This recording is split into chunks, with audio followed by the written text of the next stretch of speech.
Okay अच्छा चलें जी अगला सवाल निकाल लें। अगला सवाल फिर हम ब्रेक लेते हैं।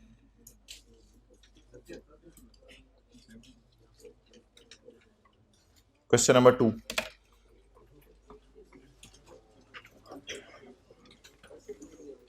नासिर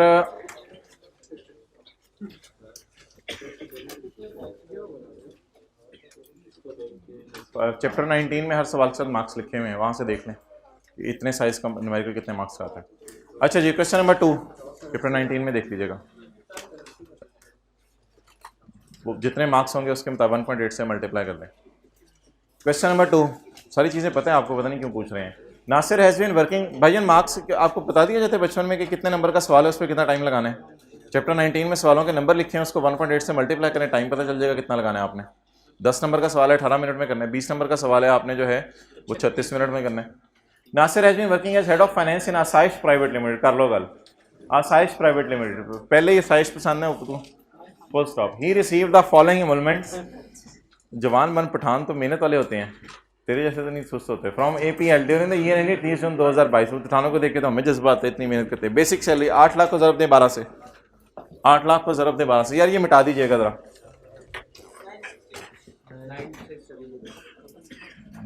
अच्छा चलो आ जाओ। अच्छा पहले एडजस्टमेंट पढ़ लें।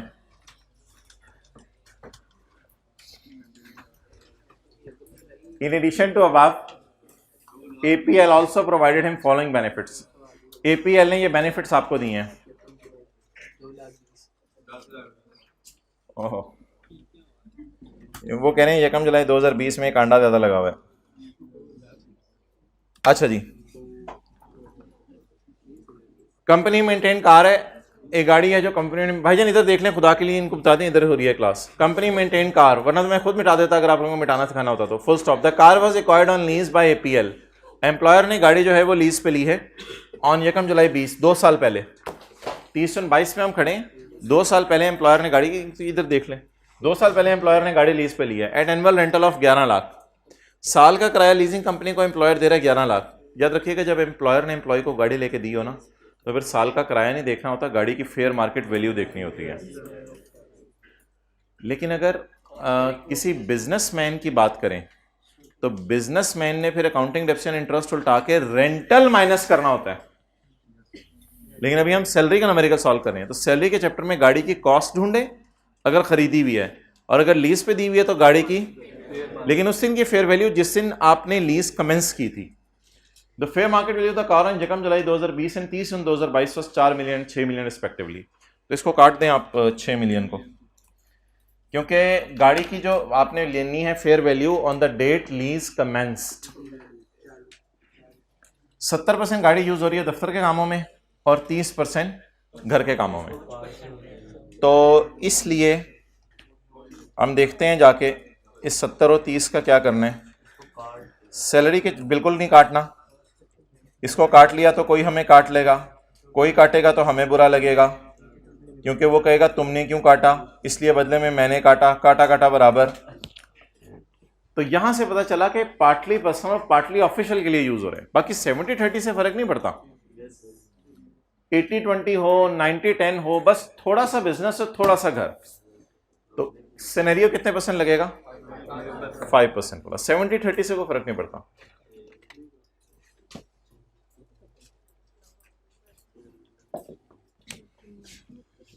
Okay, working one, income from salary. Sir business का न्यूमेरिकल भी होगा, अभी थोड़ी देर पहले करवाया आपको।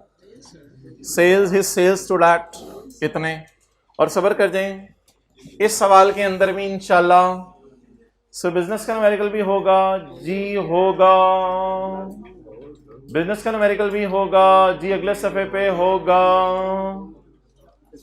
आते रहिएगा इंशाल्लाह। आप लोगों को 3:25 तक फारग कर दिया जाएगा। सैलरी बताएंगे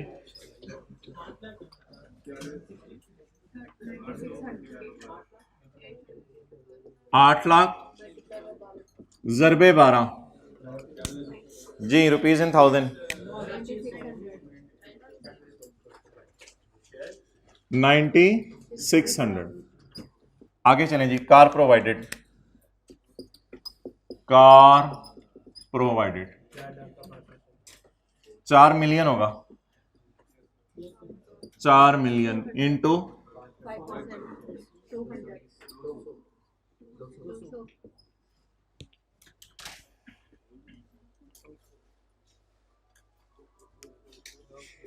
ये आई रियली अप्रिशिएट, ये वाले मोबाइल एग्जिस्ट करते हैं अभी दुनिया में, so that's a big achievement. ये नमाज में भी यही होता है, फिर नहीं मिलता।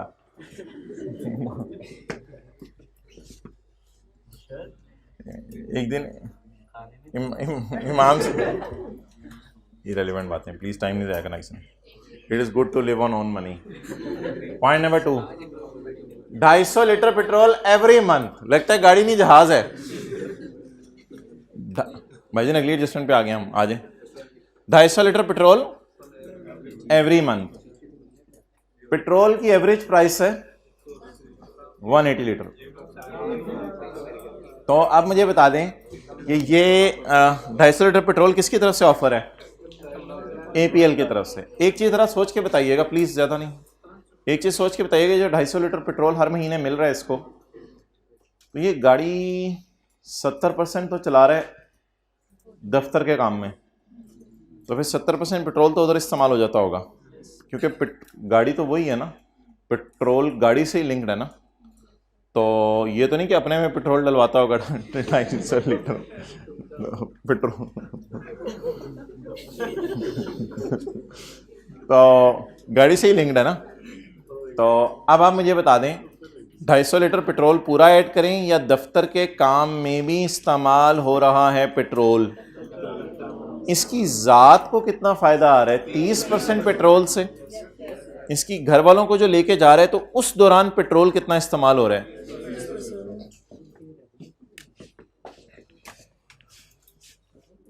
पेट्रोल लिखूं या डायमंड लिखूं?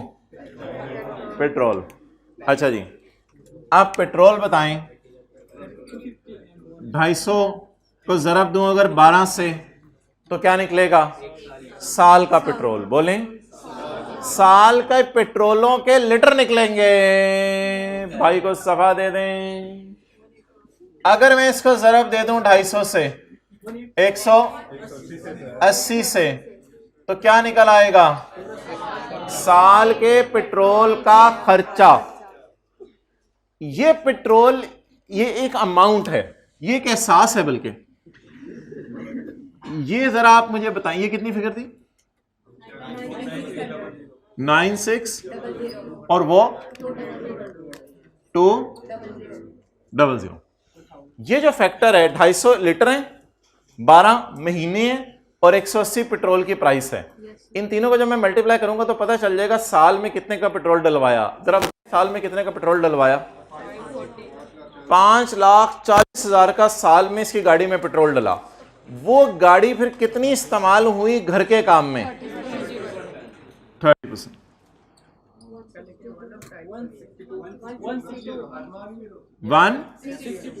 162। नोट करें, फिर आपके सवाल लेना मैं शुरू करता हूं एक एक करके।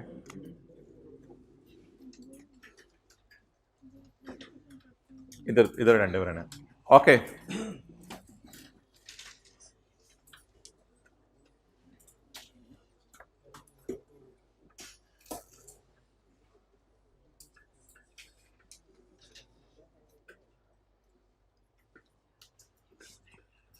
अच्छा जी,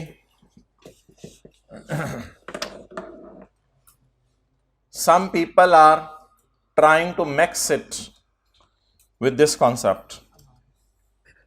Some people are जबरदस्ती trying to mix it with this concept. Allowance वाला। अलाउंस होता है लगा बंदा कैश। अलाउंस की डेफिनेशन बता रहा हूँ, ये सारी बहस तो बात की है, पहले अलाउंस में रहता हूँ। अलाउंस होता है लगा बंदा कैश। एम्प्लॉयर एम्प्लॉय को लगा बंदा कैश दे रहा है या डायरेक्ट पेट्रोल डलवा के दे रहा है? तो पागल है जो बंदा ये कह रहा है कि ये अलाउंस वाले प्रोविजन लगेगा। अलाउंस वाली प्रोविजन तो तब लगेगी जब ये अलाउंस हो। अलाउंस का मतलब होता है एम्प्लॉयर एम्प्लॉय को बुला के कहे कि भाईजान इतना रुपए आप ले लें, आगे आपकी मर्जी है पेट्रोल डलवाना डलवाएं, वो आपका और आपके पेट्रोल वालों का मामला है, मैं इसमें इंटरफेयर नहीं करूंगा। तो इस पे अगर आपने कुछ लगानी भी है ना प्रोविजन, तो फिर आप ये वाली कुछ लगा सकते हैं, रीइंबर्समेंट टाइप प्रोविजन। और रीइंबर्समेंट में एक और लफ्ज़ भी यहाँ लिखा हुआ है, अगर आप पेज 82 पे आए, point D, an expense of an employee that is paid by employer. Reimburse नहीं हुआ, डायरेक्ट पे हो गया, यानी एम्प्लॉयर ने उसका पेट्रोल डलवा के दे दिया। Other than reimbursement for official duties वाला ऐड नहीं करना, other than for official duty. Official duty वाला 70% है, तो फिर इसकी जात को कितना फायदा हो रहा है? 30%। अलाउंस वाली प्रोविजन तब लगेगी जब वो अलाउंस दे रहा हो। अलाउंस होता है लगा बंदा कैश, ये तो पेट्रोल दे रहा है। Next, reimbursement of car maintenance expenses, वही वाली car, reimbursement of car maintenance expenses. Car maintenance क्या होती है? ट्यूनिंग वगैरह करवा ली, ऑयल वगैरह डलवा लिया, वॉश वगैरह करवा ली गाड़ी। Reimbursement of car maintenance expenses up to 20,000 per month, ये रीइंबर्समेंट है। इस पे भी पॉइंट डी लगेगा, रीइंबर्समेंट है।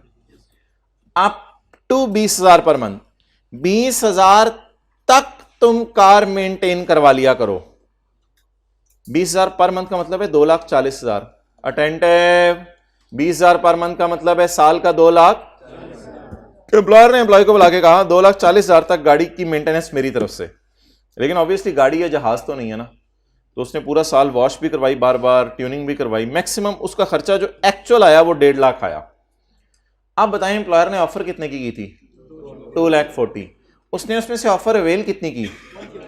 तो डिस्कशन 240 पे करें, 150 पे करें? 150 पे। 240 पे डिस्कशन ना करें, वो एम्प्लॉय बेचारा रोएगा, जो बेनिफिट मुझे मिला ही नहीं उस पर क्यों डिस्कशन कर रहे हो। ऑफर कितनी की? 2.5 लाख, 240 की। उसमें से अवेल कितनी की? 150 में भी फिर अगली बहस होगी। ये जो 150 की इसने मेंटेनेंस करवा के दी है, वो मेंटेनेंस इस वजह से भी करवा के दी है कि गाड़ी दफ्तर के काम के लिए दूसरे शहर जाती थी तो कीचड़ वाली होके आती थी, और गाड़ी घर के काम के लिए भी जाती थी तो कीचड़ वाली होके आती थी। तो इसका मतलब है मेंटेनेंस भी सिर्फ वो ऐड करेंगे जिससे एम्प्लॉय की जात को फायदा हुआ है। एम्प्लॉय की जात को कितना फायदा हुआ है? 30%।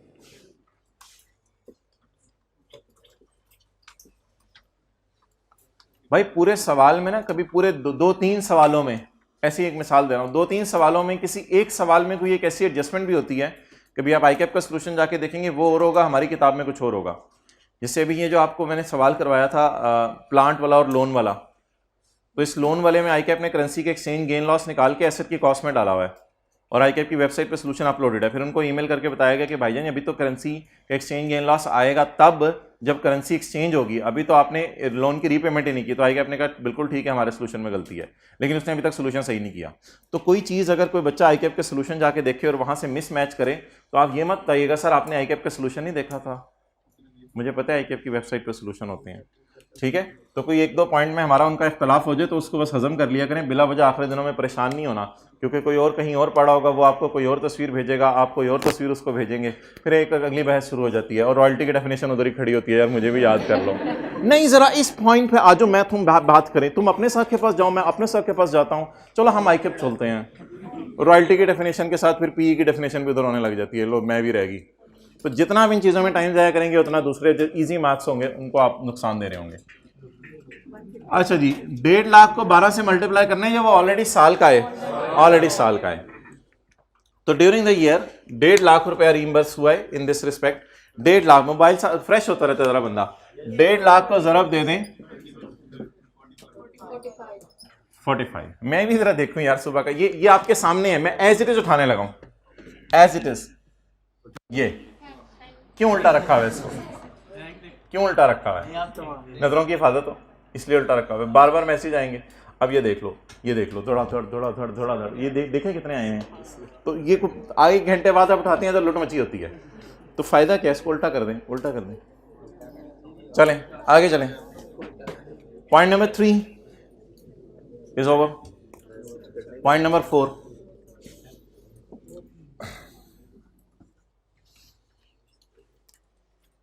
पहले तो ले जाओ कैमरा जी, कैमरा होता है, शुक्र है बता दिया। पॉइंट नंबर 4, ये शुरू कहाँ से हो रहा है, खत्म कहाँ हो रहा है? अच्छा, N option was granted, concept आसान सा है, ले आए वापस, बिल्कुल ड्राइवर पे फोकस करें। An option was granted to Nasir in August 2021, एक ऑप्शन दी गई है नासिर को अगस्त 2021 में, हमारे साल के दूसरे महीने, हमारा साल शुरू होते ही एक ऑप्शन दी गई है नासिर को अगस्त 2021 में टू एक्वायर 2500 शेयर्स। तो प्लीज शेयर एक्वायर नहीं किए, he has an option was granted to acquire shares, एक ऑप्शन दी गई है, प्री रजिस्ट्रेशन दिया गया है, कागज का टुकड़ा दिया गया है कि तुम 2500 शेयर खरीद सकते हो इन एपीएल पेरेंट कंपनी, मेरे बाप कंपनी में, मामू पीएलसी है मेरी पेरेंट कंपनी लेकिन नाम उसका मामू पीएलसी है। ये लिस्टेड है हांगकांग की स्टॉक एक्सचेंज से, हांगकांग या हांगकांग की stock exchange. However, the option was exercisable after completion of 6 months. जब आप नौकरी के 6 महीने पूरे कर लेंगे तो फिर ये ऑप्शन एक्सरसाइजेबल होगी। मोहतरम, इट इज नॉट रिस्ट्रिक्शन, खुदा का खौफ करें। वो रिस्ट्रिक्शन लगती थी शेयर खरीदने के बाद, वो ये होती थी कि आप शेयर नहीं बेच सकते। अभी तो शेयर भी नहीं खरीदे, उसने कहा प्री रजिस्ट्रेशन तुम आके मुझे मत दिखाना कि मैंने प्री रजिस्ट्रेशन करवाई हुई है, 6 महीने बाद प्री रजिस्ट्रेशन लाना, 6 महीने बाद लाना, उससे पहले ना लाना, फिर इंशाल्लाह तुम्हें शेयर दे दूंगा। तो इसलिए इसका कोई सवाल में इम्पैक्ट नहीं होगा। बस उसने सिंपल लिखा हुआ है ये जो प्री रजिस्ट्रेशन है तुम एक्सरसाइज कर लेना आफ्टर 6 मंथ, 6 महीने गुजरेंगे तो ये कागज का टुकड़ा मेरे पास ले आना, मैं तुम्हें शेयर दे दूंगा। Nasir paid 2 lakh to acquire the कागज का टुकड़ा, ये होगी कॉस्ट ऑफ राइट। तो राइट आपने खरीदे हैं 2 लाख रुपए के, when the fair market value was 2.5 lakh. मैंने कहा था फेयर मार्केट वैल्यू राइट की या ऑप्शन की इग्नोर करनी होती है अनलेस कि आप कागज का टुकड़ा बेच दें, आपने तो बेचा ही नहीं। तो इसलिए सेक्शन 14 का 1 में पढ़ा था कि आपने इसको इग्नोर करना होता है।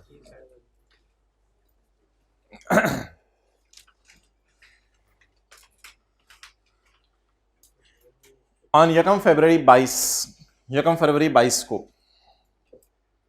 ही पेड 3 लाख, एक पेमेंट वो कर चुके 2 लाख की, वो कागज का टुकड़ा खरीदने की थी, पेड एक जगह पेड पहले लिख दिया उसने, 2 लाख की वो पेमेंट कर चुके हैं। ऑन यकम फरवरी का मतलब है अगस्त, सितंबर, अक्टूबर, नवंबर, दिसंबर, जनवरी, 6 महीने गुजरने के बाद, अब 6 महीने गुजर गए हैं, अब वो अपने कागज के टुकड़े को लेके जाएगा और शेयर खरीद लेगा। ऑन यकम फरवरी 2022 he paid 3 lakh to acquire the shares in Mamu PLC.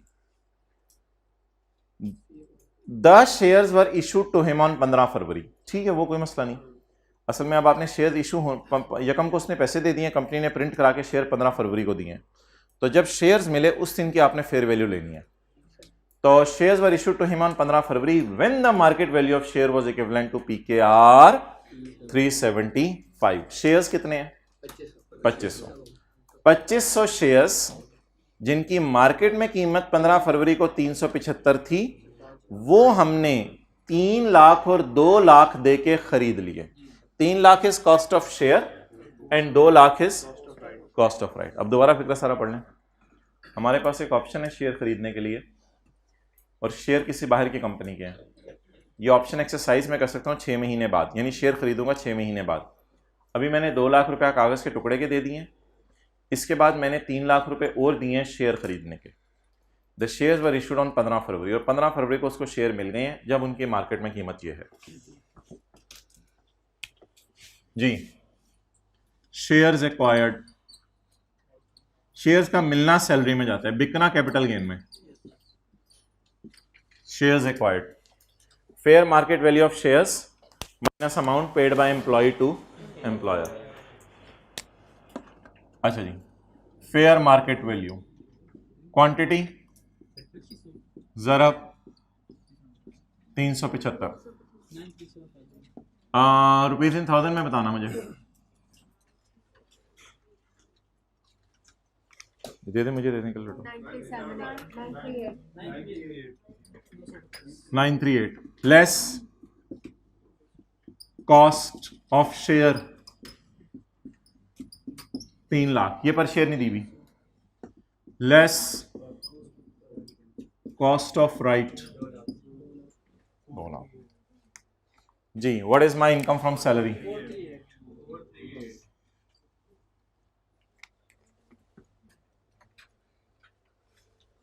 ये टैक्स की क्लास हो रही है, आपने किसकी लेनी है? सुबह 8 बजे की बस चली हुई है, आप बीच में आके बैठने लगे। बैठ से मरहबा मरहबा मरहबा जी। मोहतरम आप क्या फरमा रहे थे, बोले?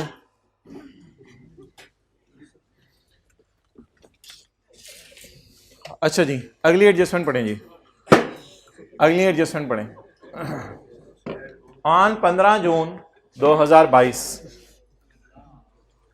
15 जून 2022 को नासिर सोल्ड 2000 शेयर्स, नासिर ने 2000 शेयर्स बेच दिए इन मामू पीएलसी।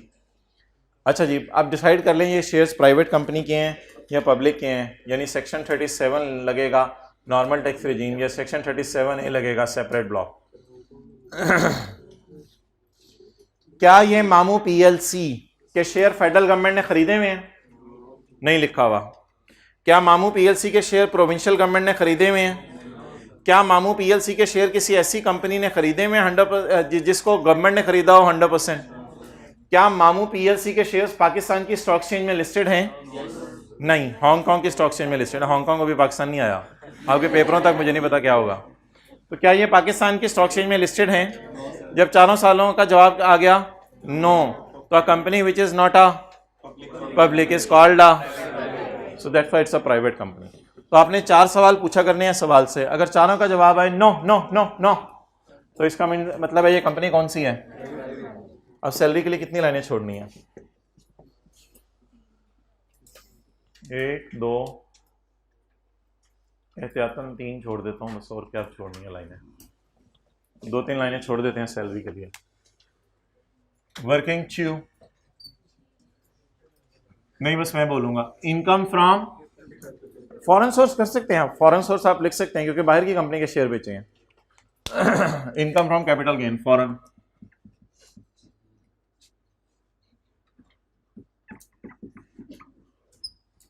हाँ जी।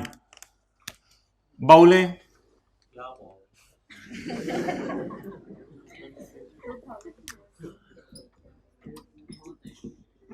कंसिडरेशन रिसीव्ड,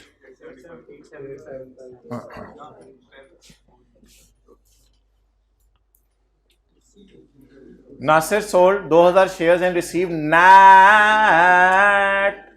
पैसे 8,75,000 रुपए उसके बैंक में आए हैं। This was the 875. This amount was received after bank charges of 5,000 and brokerage and commission of, इस अमाउंट तक पहुंचते हुए 2 चीजें माइनस हो चुकी हैं। अगर ये माइनस ना होती तो मुझे बताएं इसको असल में बाहर के मुल्क में कितने पैसे मिले। बाहर के मुल्क में इसको पैसे मिले हैं 875 plus 5 plus 10। On 15 June Nasir sold 2000 shares in MP and receive net price of 875। Net मिले इसको 875। This amount was received after deduction of bank charges and after deduction of, तो what is the sale price, what is the consideration received? Is it 875 और 875 is net of 2 things, plus and पे मैं less करूंगा क्योंकि मुझे पता है ये जेन्युइन खर्चा है। एंड पे मैं लेस कर दूंगा, मुझे पता है ये जेन्युइन खर्चा है, ये माइनस करने की इजाजत है। लेकिन फिलहाल मेरा सवाल आपसे ये था कि उसने बाहर के मुल्क में बेचा कितने का। आप लोग मुझे बता रहे थे उसे पैसे मिले कितने, मैं पूछ रहा हूं उसने बेचा कितने का। बाहर के मुल्क में उसने बेचे जी 890 का। वो बेचारे की किस्मत के कटते कटते कटते कटते उस तक पहुंचे पैसे सिर्फ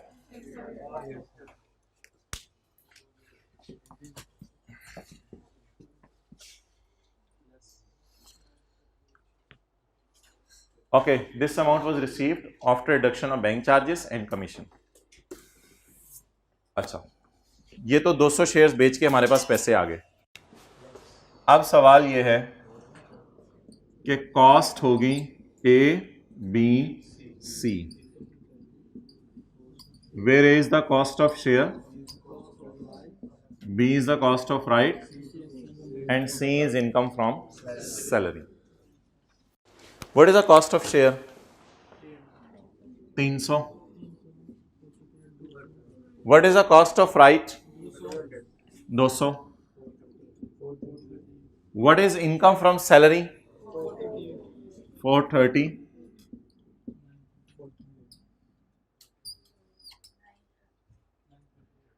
$938. लेकिन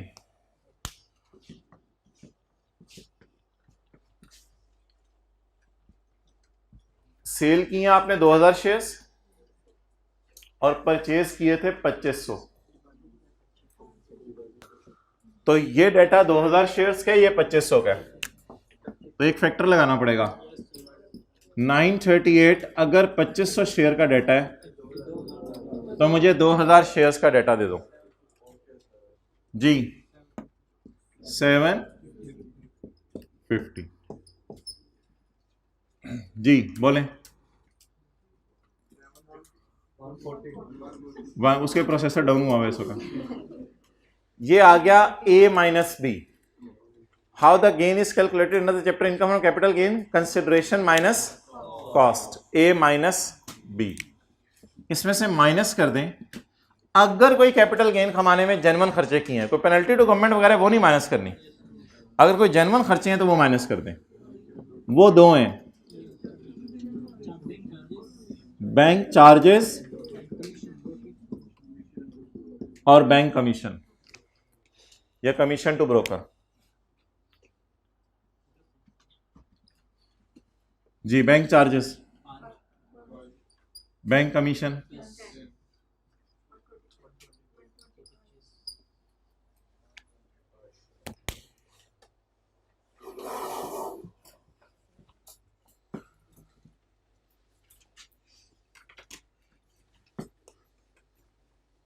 ऊपर ऐड भी किया आपने 5 और 10, और नीचे फिर लेस भी किया है 5 और 10। हाँ ठीक है, किया तो किया, कर लो जो करना है।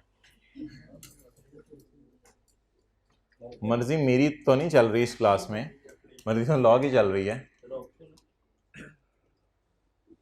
नहीं नहीं, बेहतर है कि इसी तरह चले।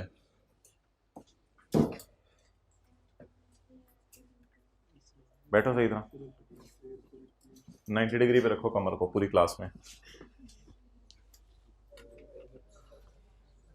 Okay, ad hoc relief. नशा होता रहा ऐसे जो न्यूमेरिकल्स का चढ़ा हुआ था, न्यूमेरिकल कराएं न्यूमेरिकल कराएं न्यूमेरिकल कराएं।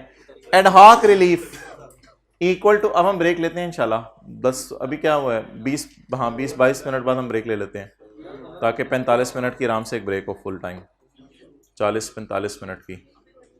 Ad hoc relief allowance equal to 1 month salary keeping in view the increase in inflation.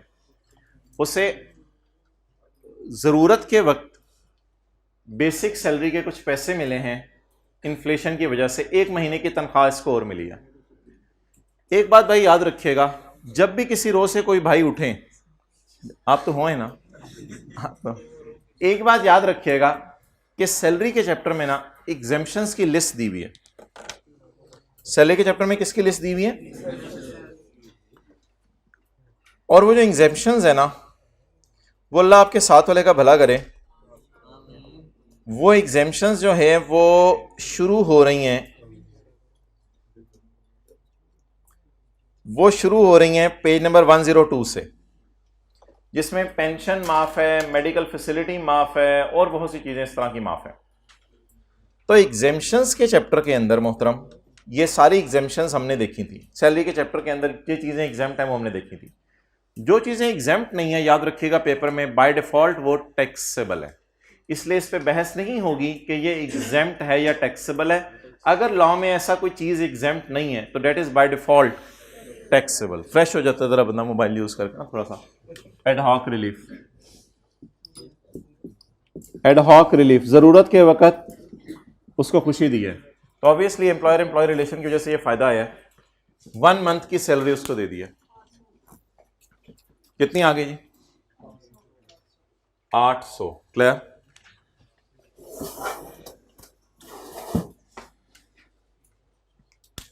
आगे, नासिर इनका monthly expenditure of 20,000 from July to November, जुलाई से नवंबर तक उसने महीने का खर्चा किया है 20,000 while working from home under Covid guidelines issued by APS management. Covid पता है ना क्या होता है? अच्छा, तो उसने घर बैठ के काम किया, घर बैठ के काम करने पे उसका खर्चा हुआ है मंथली एक्सपेंडिचर। तो सैलरी के चैप्टर के अंदर आपको पढ़ाया गया था कि किसी भी किस्म के खर्चे माइनस करने की इजाजत ना है। तो अगर आप इस चैप्टर में आए तो आपको मैं बताऊं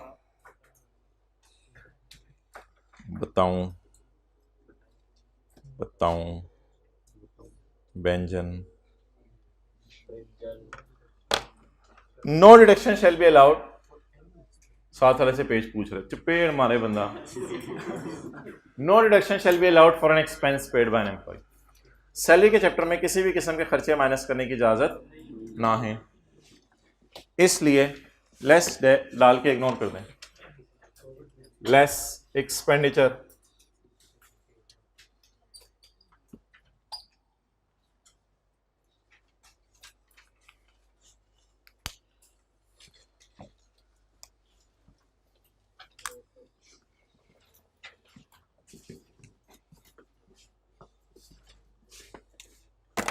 ओके।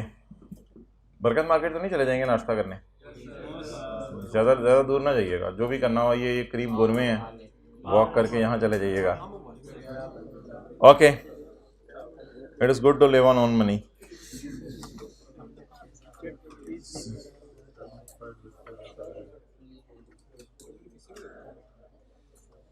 जी मोहतरम, अगला पॉइंट। चेहरों पे बशाशत रखें सर, मुस्कुरा के देखें साथ वाले को। आप इधर देखें, विद होल्डिंग टैक्स बताएं जी कितना कटा है? विद होल्डिंग टैक्स के लिखें, एंड पे माइनस करना है। लिखें विद होल्डिंग टैक्स जो सैलरी से कटा है वो एंड पे माइनस होने हैं।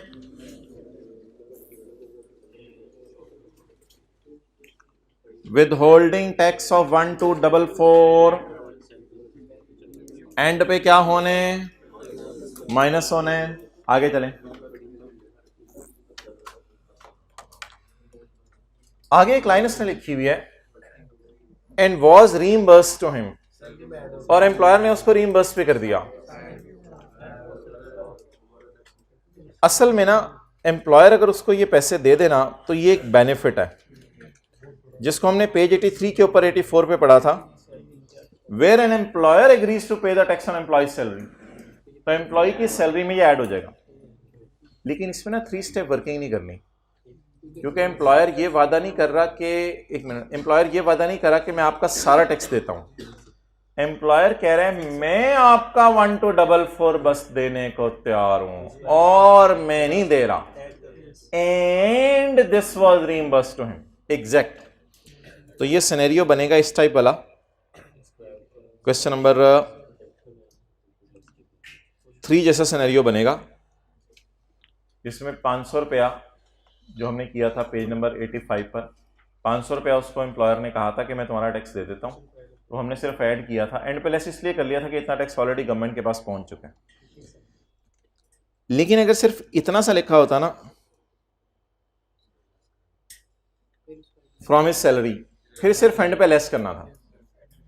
अभी हमने एंड पे तो लेस करना ही करना है क्योंकि उसका टैक्स इतना कट चुका है, लेकिन ऐड इसलिए करना है कि ये एम्प्लॉयर ने उसको रीइंबर्स कर दिया, यानी बेचारे एम्प्लॉय को खुशी होगी, उसकी जेब से पैसा नहीं गया बल्कि एम्प्लॉयर की तरफ से ये एक बेनिफिट मिल गया।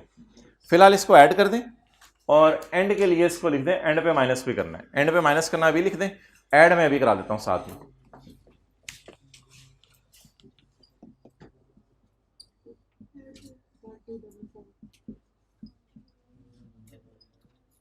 One two double four.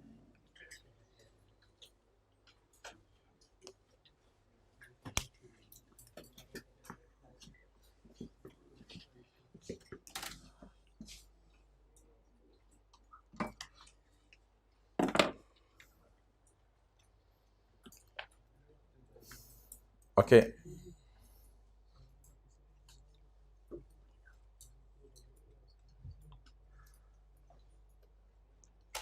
अच्छा मोहतरम, ये ना अगर आप पेज 381 पर देखें, मैं आपको अभी पेज पे तो नहीं ला रहा, पेज 381 पर देखें, वहाँ भी ये एडजस्टमेंट लिखी हुई है, लेकिन वो और लाइन के साथ लिखी हुई है। In accordance with terms of her employment, income tax related to her salary is to be borne by employer. आप इधर अमाउंट नहीं दी हुई, आप क्या एम्प्लॉयर कोई फिक्स अमाउंट उसको रिइंबर्स करे या पूरा टैक्स उसका देने को तैयार है?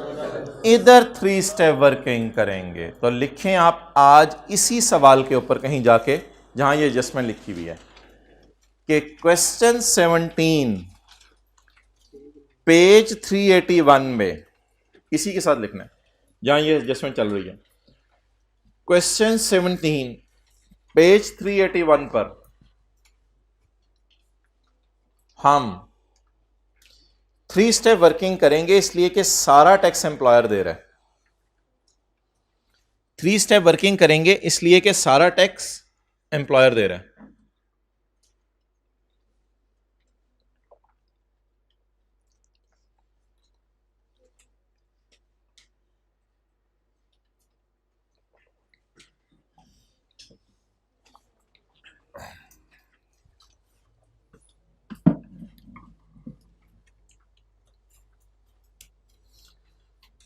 तेजी से बस पिंडी की तरफ रवा दवाएं, भेरा में स्टॉप आने वाला है, अभी हम रुकेंगे, रुक के चाय शाय पिएंगे, जैसे कि बस से उतर के लोग चाय पीते हैं, बिल्कुल उसी पैटर्न के ऊपर हम चाय पिएंगे उतर के, बिल्कुल उसी मिजाज के ऊपर। अदर इंफॉर्मेशन वो जो बस वाले पिलाते हैं फिर शुरू में टिकट में वो अच्छा चलो बाद आप इस तरह लेके गए हो तो मैं भी ले गया। फिर अदर इन्फॉर्मेशन, ये तो अदर इन्फॉर्मेशन है, छोड़ने पर है यार। तू फ्रेश होता रहा कर, थोड़ी थोड़ी देर में मोबाइल इस्तेमाल करके ना फ्रेश होता रहा कर। तू तेरे से मुझे उम्मीद नहीं थी कि तू भी क्लास में मोबाइल इस्तेमाल करेगा यार। बड़े मौके पे आया है, उसकी शादी हो गई है, बड़े मौके पे आया है। अब इधर देख ना, अब इधर देख। ड्यूरिंग द ईयर, इस साल और कुछ होता ना होता, ही गॉट मैरिड, उसकी शादी होगी। देखें कोरोना में शादी होगी उसकी। He got married and receive 10 lakh, और 10 लाख रुपया इसको मिला इन कैश। वलीमा जब इसका हो रहा था तो गेट पे बैठ गया, लोगों ने वहीं सलामियां देना शुरू कर दी। तो he receive 10 lakh in cash as, बंदे का नाम क्या है? तो नासिरा कर देते हैं, दुल्हन का नाम नासिरा, दुल्हन का कर देते हैं ना, बंदा नासिर है। तो ड्यूरिंग द ईयर नासिरा, अच्छा during the year he got married and received 10 lakh in cash as gift from various relatives। वो जो नाराज थे वो भी गिफ्ट दे रहे हैं, जो राजी थे वो भी गिफ्ट दे रहे हैं।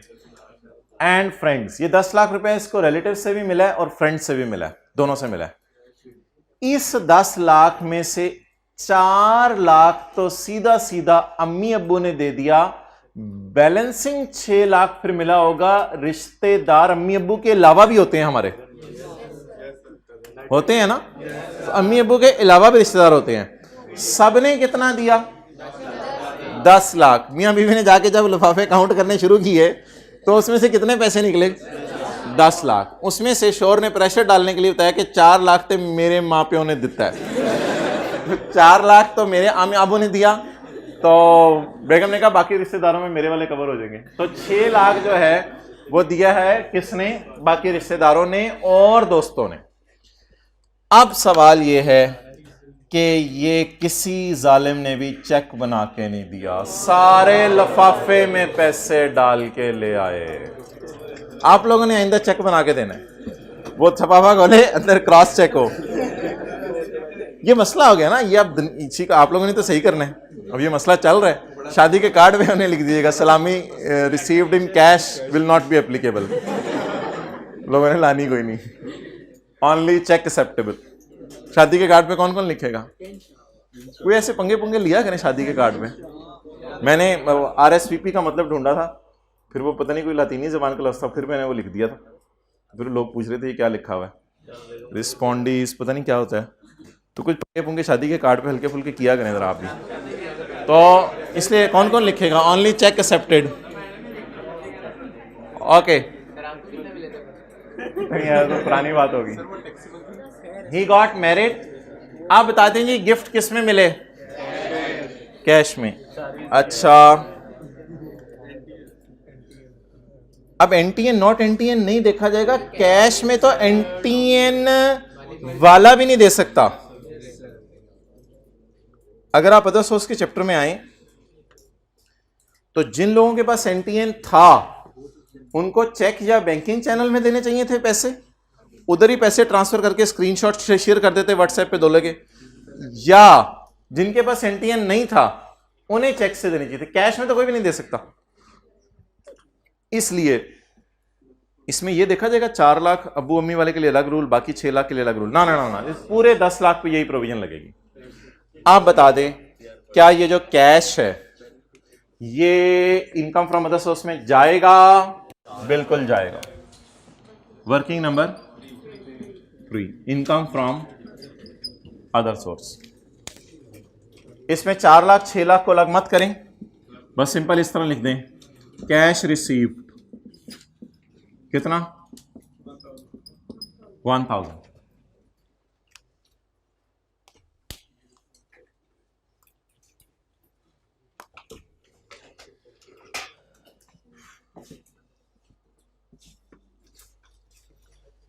इसके अलावा शोर ने बीवी को कहा मेरी अम्मी अब्बू ने देख मुझे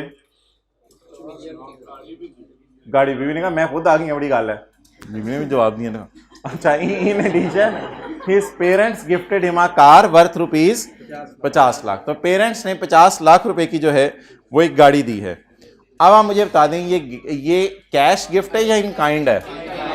गाड़ी ऐसे तो नहीं होता आप जेब में डाल के गिन रहे हो, गाड़ी की खुशबू सूंघ रहे हो, ये गिफ्ट इन काइंड है, रिलेटिव से मिला है, फिर ये नॉट टैक्सेबल।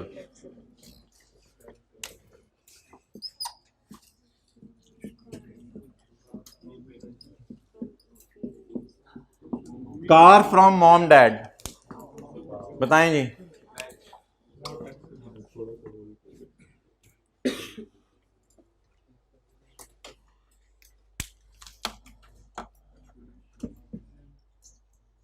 आप लोग भी मोटिवेट हो गए, कराते हैं शादी।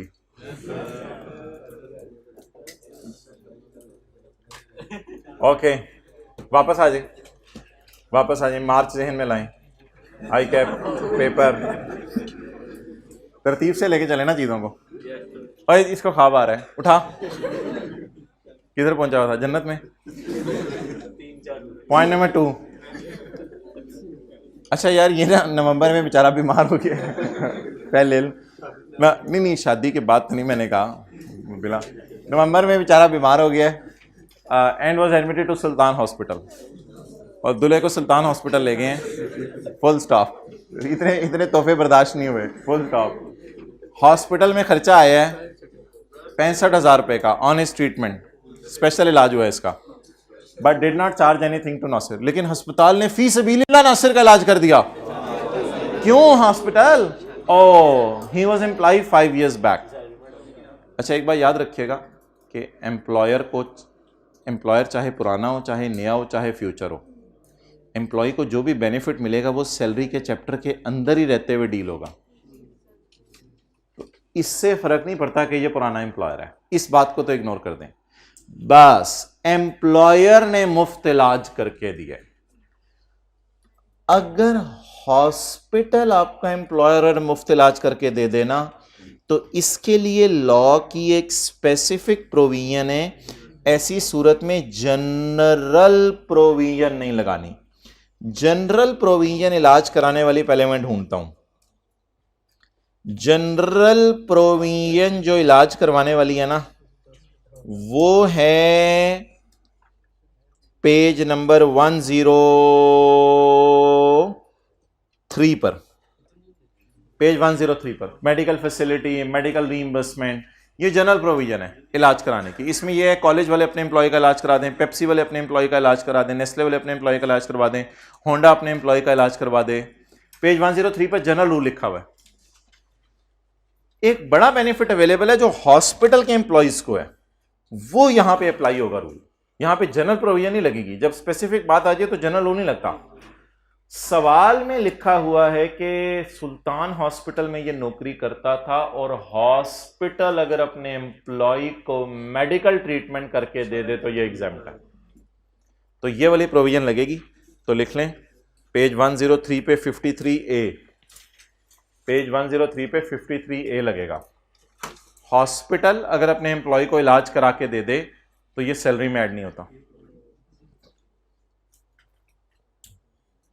Page 103 53A।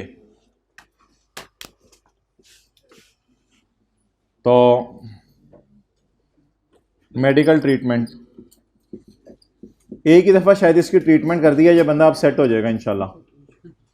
मेडिकल ट्रीटमेंट, जी बोलें।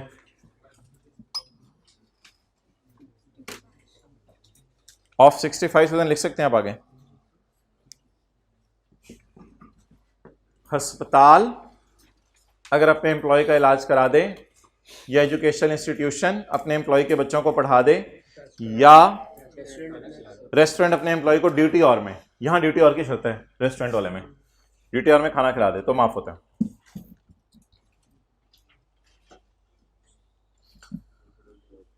बातें ख़त्म होने की तरफ जा रही हैं, भेरा का स्टॉप आने वाला है, अटेंटिव रहें। यहाँ से अब नज़र भी आने लग गए हैं पेट्रोल पंप उनके।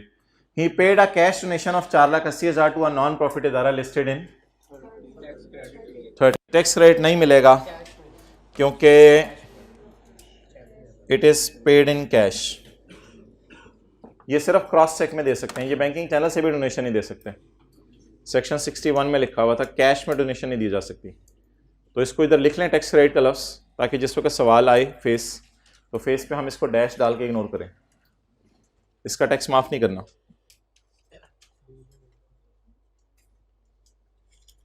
ही receive dividend income of 6 lakh from UAE। भाईजान ये फाइनल टैक्स रिजीम नहीं है। अदर सोर्स के चैप्टर के अंदर हमने पढ़ा था कि अगर डिविडेंड बाहर के मुल्क से मिल जाए तो वो नॉर्मल रिजीम में जाएगा, फाइनल टैक्स रिजीम में नहीं जाएगा। ये न्यूमेरिकल में बात पहली दफ़ा हो रही है। अदर सोर्स के चैप्टर में हमने पढ़ा था कि पाकिस्तान सोर्स इनकम फाइनल है और जो डिविडेंड मिला है फॉरेन सोर्स से वो इनकम फ्रॉम, और इस पे 15% रेट भी नहीं लगेगा क्योंकि 15% तो रेट पाकिस्तान में है डिविडेंड्स पे, बाहर के मुल्कों में पता नहीं क्या रेट होगा। तो डिविडेंड बाहर के मुल्क से मिला है इसलिए इनकम फ्रॉम अदर सोर्स में जाएगा। ये कौन सी इनकम फ्रॉम अदर सोर्स चल रही थी? पाकिस्तान सोर्स। अभी इसका टोटल नहीं करना। ये income from other source Pakistan source चल रही थी। अब कौन सी इनकम फ्रॉम अदर सोर्स आई है? Foreign source. Working number 4, income from other source, foreign source income. जी इसमें 2-3 लाइनें छोड़ दें वर्किंग 3 में। डिविडेंड,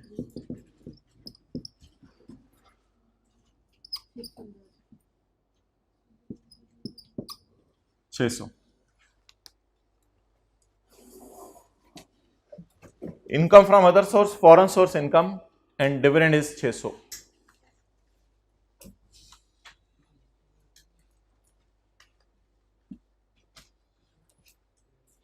ओके अब अगर इस पे टैक्स दिया होता फॉरेन कंट्री में तो क्या करते? फॉरेन टैक्स क्रेडिट देते। Capital gain China business Ethiopia की तरह इस पे फॉरेन टैक्स क्रेडिट देते। अगर बाहर के मुल्क में टैक्स दिया होता तो इस पे फॉरेन टैक्स क्रेडिट देते। तो डिविडेंड पे 15% हमने क्यों नहीं लगाया? क्योंकि फॉरेन सोर्स इनकम। चलें आगे। अच्छा मैंने आपको फ्री कर देना है, ये एडजस्टमेंट करा के फ्री करा न्यूमेरिकल का फेस इंशाल्लाह ब्रेक के बाद। न्यूमेरिकल का फेस इंशाल्लाह ब्रेक के बाद इसको करवाएं। बताएं वो कौन सा है पेज? अच्छा रिडीम का मतलब लिखें sold.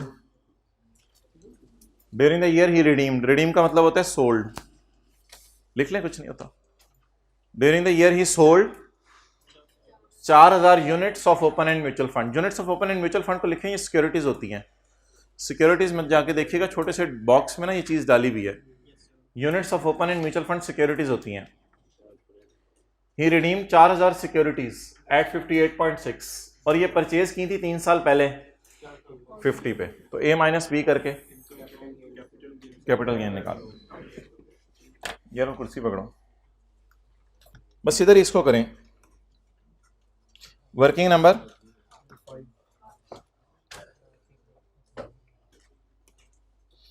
Heading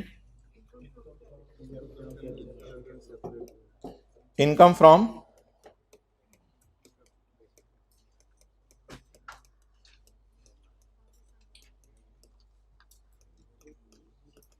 separate block Pakistan source income. जी गेन, कंसिडरेशन बताएं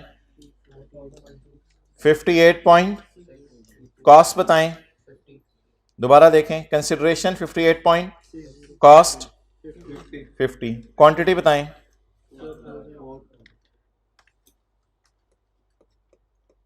4000 into A minus B, where A is and B is 34 rupees in 1000 में चल रहा।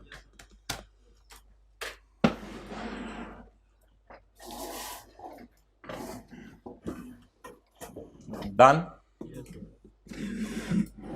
आगे तो एक आसान सी एडजस्टमेंट आपके लिए रखी हुई है।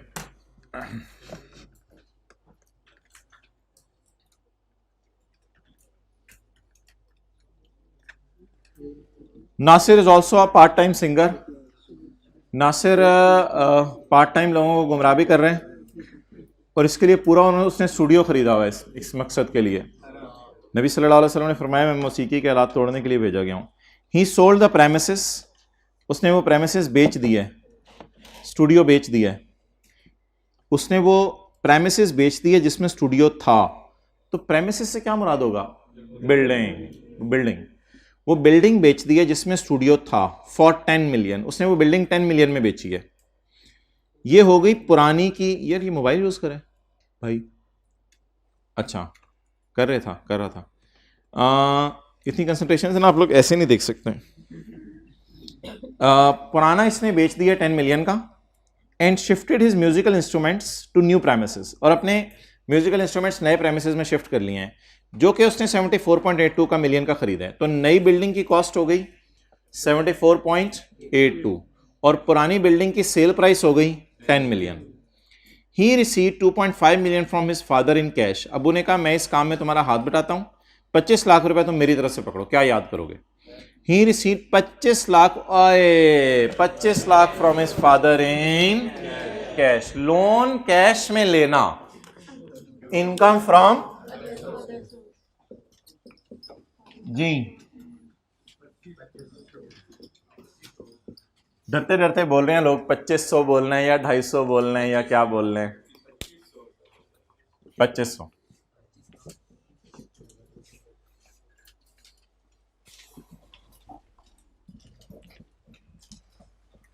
Okay. He sold the premises in which studio, अच्छा sorry, he received 25 lakh from his father in cash as loan to pay for his new studio. Previous premises was purchased several years ago for 1.4 million. पुराने की cost बताएं, पुराने की sale price 10 और नए की cost, अच्छा जी पुराने की टैक्स वालों की WDV कितनी थी? 6 लाख। पुराने की टैक्स वालों की WDV थी 6 लाख जिस वक्त आपने उसको बेचा। सेवरल ईयर्स अगो लिखे ना, तो आप WDV खुद निकाल नहीं सकते। आप कई साल पहले खरीदे तो WDV आप निकाल नहीं सकते, डेट ऑफ परचेज नहीं दी हुई। Net income from studio was इतने। अब हम नेट प्रॉफिट से शुरू करेंगे। पिछले सवाल में सेल दी हुई थी तो बिजनेस का न्यूमेरिकल हमने सेल से स्टार्ट किया था। इस सवाल में बिजनेस ही है, इसका प्रेमिसेस है, बिल्डिंग है, खरीद रहा है, बेच रहे हैं, म्यूजिकल इंस्ट्रूमेंट्स हैं, प्रॉपर इसका बिजनेस है। और इधर जो है वो हम नेट इनकम से शुरू करेंगे। इधर नेट प्रॉफिट दिया हुआ है तो सेल से चलते हुए अलाउड खर्चे माइनस करते हैं और नेट प्रॉफिट से चलते हुए नॉट अलाउड खर्चे ऐड बैक करते हैं। The net income for studio was 990,000। The खर्चे इनकर्ड वर, सैलरी उसने दी है 2 वर्कर्स को 25,000 और 36,000 पर मंथ। ये ढोल बजाते थे, एक को 25,000 दिए, एक को इसने 36,000 दिए और नासिर भंगड़ा डालता था। तो 25,000 और 36,000 इसने दिए। 25,000 तक कैश में पे हो सकती है। वो प्रोविजन जाके गौर से पढ़िएगा। आई कैप आप बॉर्डर पे चीज़ें टेस्ट करने लग गया है। जिसने ये याद नहीं किया हुआ 25,000 का क्या करना है, आई कैप उसको पकड़ के जूते मारे। एग्जैक्ट 25,000 आप कैश में पे कर सकते हैं क्योंकि सैलरी के लाइन में लिखा हुआ था 25,000 से ऊपर वाली और बिजली के बिल तो वैसे ही कैश में पे कर सकते हैं, सवाल भी कह रहे हैं सारे खर्चे कैश में पे किए। तो अब शुरू करें जी वर्किंग 6।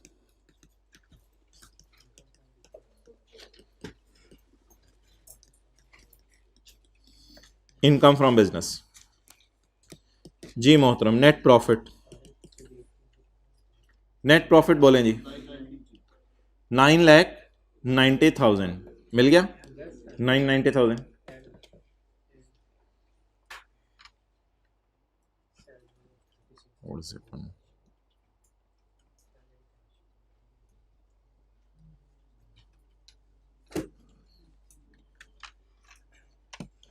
जी 9,90,000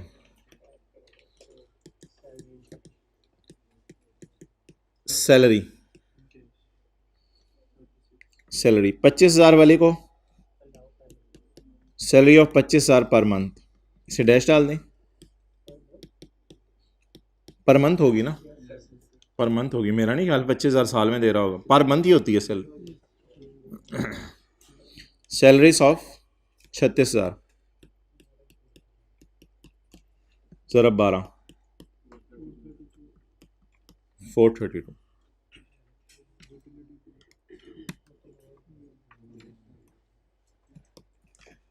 बिजली के बिल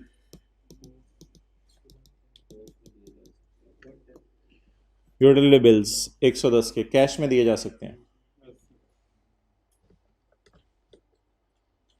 नेक्स्ट, पुराने का गेन लॉस निकालना है और नई की डेप्रिसिएशन। बोले पुराने का गेन लॉस और नए की, फिर छुट्टी हमारी, पुराने का गेन लॉस नए की डेप्रिसिएशन।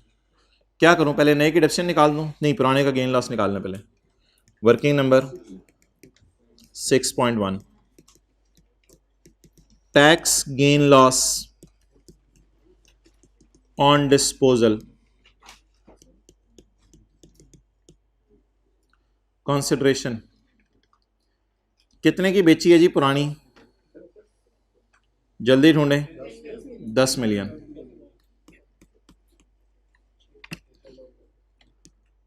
माइनस कर दें टैक्स WDV, कब तक की? भाईजान मैंने बताया हुआ है हमारा साल 22 है तो पिछले साल के एंड तक की बीवी माइनस करनी होती है, क्योंकि हमारे साल no depreciation in the year of. अगर आप बिल्डिंग बेचें और कंसिडरेशन कॉस्ट से बढ़ जाए तो बीवी के फॉर्मूले को एक्सटेंड कर दें। तुम्हें याद हो कि ना याद हो, अगर आप बिल्डिंग बेचें और कंसिडरेशन कॉस्ट से बढ़ जाए तो बीवी के फॉर्मूले को एक्सटेंड कर दें।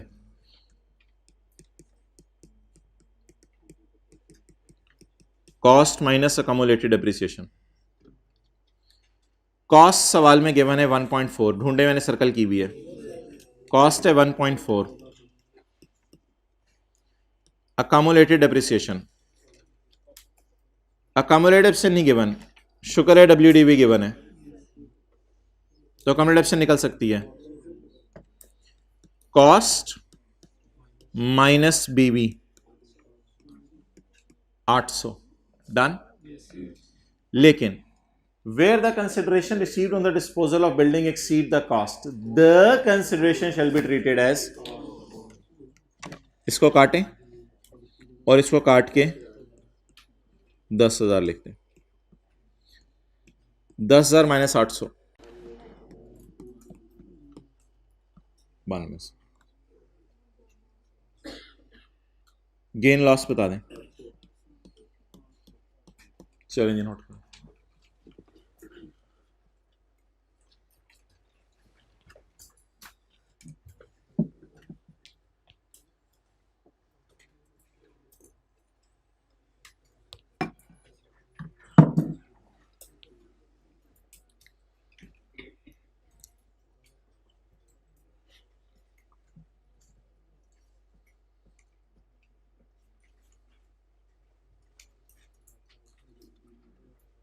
अच्छा, आप लोगों को मैं ऑप्शन दे रहा हूँ 11:30 तक आ सकते हैं आप लोग। मैं 11:25 पे आकर न्यूमेरिकल का फेस बना दूंगा, फिर उस फेस की आप तस्वीर खींच लीजिएगा। लेकिन अगर फेस आपने मेरे साथ साथ देखना है कैसे बनाना है, तो फिर 11:25 पे आ जाइएगा। फेस तो आसान ही है, फेस तो कोई मसला नहीं, फेस में कुछ ज़्यादा चीज़ें नहीं है इसके। सबर है, गेन को मेन वर्किंग 6 में तो डाल लेने दो। गेन गेन गेन कितना है? 800। इसका नाम टैक्स वालों का बोलें, और कुछ और कुछ और कुछ और कुछ और कुछ, लेस टैक्स वालों की डेप्रिसिएशन। बिल्डिंग के इनिशियल अलाउंस नहीं, ये कोई प्लांट है, इट इज़ अ बिल्ड।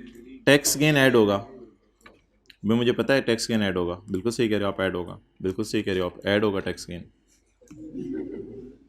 अच्छा नेक्स्ट, बबल हिलाना बंद करना, अब सोच। टैक्स वाला डिप्शन,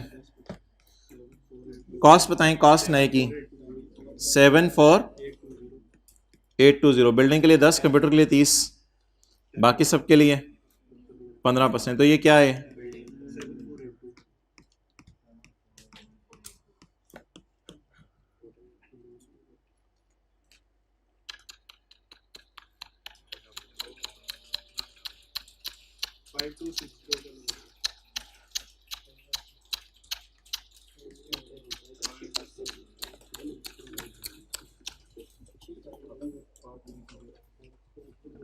फाइव टू सिक्स जीरो का क्या आ गया? इनकम फ्रॉम बिजनेस में। इसी लॉस के साथ हम ख़त्म करते हैं अपनी बात, पार्ट बी क्लोज करें, इंशाल्लाह पार्ट सी हम शुरू करेंगे। तो हाँ, क्यों पूछ रहे हो?